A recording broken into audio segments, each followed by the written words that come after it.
तो भाई साहब यूनियन बजट आया। यूनियन बजट जैसे ही आया मार्केट सबसे पहले ऊपर गया। लोगों ने कहा कि अब 18,000 के ऊपर ही क्लोज होगा। जो बैंक निफ्टी है, बैंक निफ्टी को 42,000 के ऊपर ही हम देखेंगे। वहां पर गया भी, ऐसा नहीं कि नहीं गया, और जो रेजिस्ट किया वहां से जो गिरा आप पूछे मत। लेकिन आज की इस वीडियो में मैं कुछ एक और चीज बताऊंगा जिसको हम सब अनदेखा कर रहे हैं, लेकिन मैं चाहता हूं कि आप लोग अगर शेयर मार्केट में निवेश करते हो या हमारे देश में निवेश करते हो तो उस पर बिल्कुल आपकी नजर होनी चाहिए। वो क्या है मैं बताऊंगा वीडियो में। तो अच्छा क्या हुआ? अच्छा ये हुआ कि वो जो 7 लाख वालों तक का इनकम टैक्स वालों को काइंड ऑफ रिबेट मिल गया, उसके कारण काफी सारी थ्योरीज चली कि अब कंजम्पशन मार्केट में बन जाएगा, so this is really good, और उसके चक्कर में मार्केट ऊपर जाने लग गया। लेकिन जब बाद में मार्केट ने इसको डिकोड किया तो मार्केट को लगा कि भैया मार्केट में इस बार बजट में केवल और केवल लॉलीपॉप दिया गया। वेल, बजट की जो प्रिपरेशन और शुरुआत जो बताई गई उसमें निर्मला जी ने पहले पूरा बताया हुआ कि किस प्रकार से कोविड का सिचुएशन हुआ, स्टिल इंडिया उनसे बेटर है, काफी सारी चीजें। लेकिन अगर आप ध्यान दोगे तो कुछ चीजों को रिस्टोर करने की कोशिश जरूर करी गई है लास्ट 2 दिन में, लेकिन हो नहीं पाई है। क्या है? थोड़ा बजट से साइड में जाते हैं। अडानी ग्रुप का एफपीओ फुल्ली सब्सक्राइब्ड, सब लोग एक्साइटमेंट में, अरे भैया देखो फुल्ली सब्सक्राइब्ड हो गया। ये तो मैंने आपको पहले ही कहा था, कुछ कॉल वॉल जाएंगे, मित्रों का सहयोग होगा और ये चीज हो जाएगी। कौन कौन लोगों ने उसमें निवेश किया है?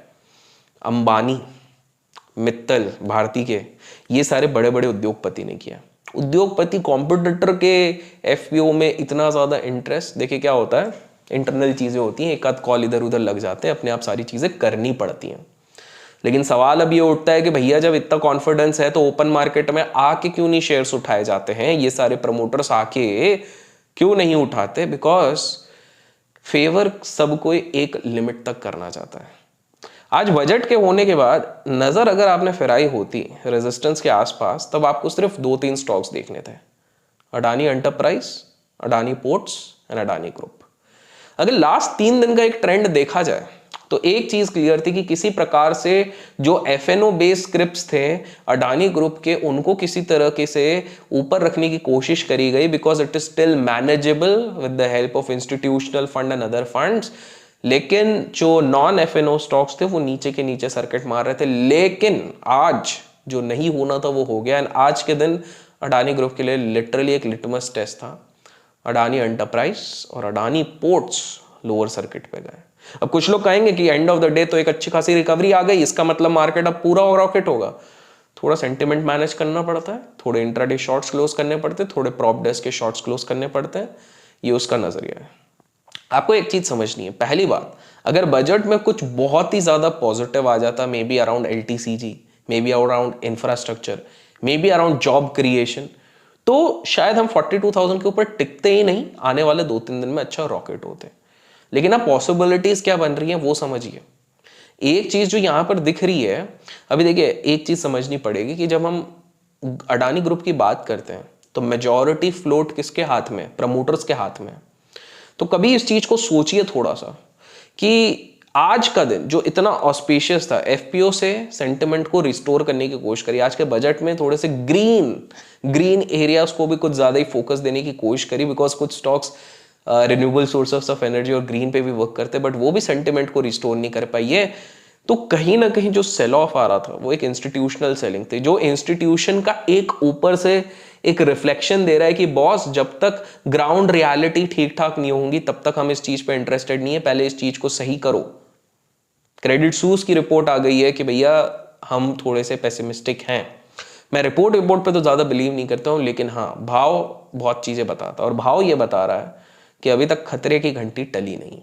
अब जस्ट एज्यूम करो शाम को फेड का मीटिंग है, किसी कारण उधर अगर एक नेगेटिव भौचाल आ जाता है तो उसका क्या इंपैक्ट होगा? जस्ट इमेजिन करो कि अगर मार्केट में जो बाकी इंस्टीट्यूशनल पार्टिसिपेशन उन्होंने कल देखा कि भैया ये तो बजट ठीक ठाक नहीं है, तो क्या इंपैक्ट होगा? तो सिंपल सी चीज है, 17,500, 17,500, और बैंक निफ्टी के लिए 40,000। ये बहुत ही ज्यादा क्रूशियल लेवल है। अगर किसी तरह से ये टूट गए तो बहुत बड़ा डैम्पनिंग ऑफ सेंटिमेंट हो सकता है। तो ऐसे में हम क्या करें? पहली चीज है, मैंने अगर कल का वीडियो देखोगे, कल का लाइव देखोगे और उसके पिछले दिन का वीडियो देखोगे, लाइव देखोगे, दोनों जगह पर एक चीज कही थी, अभी भी शेयर बाजार में काफी सारे स्टॉक्स है, जरूरी नहीं है आप अडानी ग्रुप में ही अड़े रहो। मैं ही नहीं कह रहा हूं बाय करो, मैं नहीं करो सेल करो, लेकिन सावधान रहो यार, जबरदस्ती क्यों घुसना है जस्ट बिकॉज 20-25% गिर गया। इतिहास गवाह है कि ऐसे काफी सारे स्टॉक्स होते हैं जो बहुत ही तरीके से और भी गिरे हुए हैं। दूसरी चीज है कि आज के दिन थोड़ा सा कॉन्फिडेंस ये हुआ है।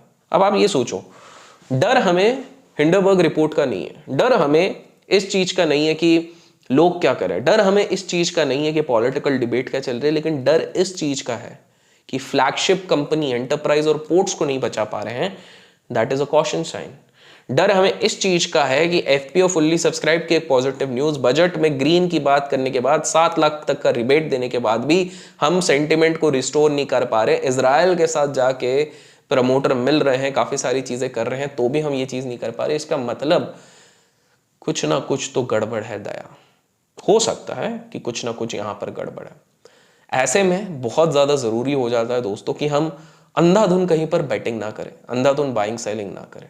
टोन अभी मार्केट का जब तक हम 18,000 के ऊपर ना चले जाएं, जब तक हम 42,000 के ऊपर सस्टेन ना करें, पॉजिटिव नहीं है।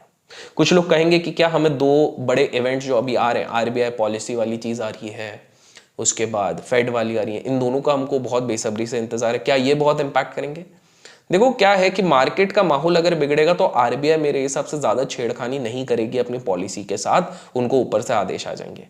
लेकिन फेड जो आज रात को होने वाला है बहुत इंपॉर्टेंट होने वाला है। किसी कारण अगर नेगेटिव सेंटिमेंट हुआ तो फिर बहुत डेंजर हो सकता है। तो लेवल्स के साथ खेलो।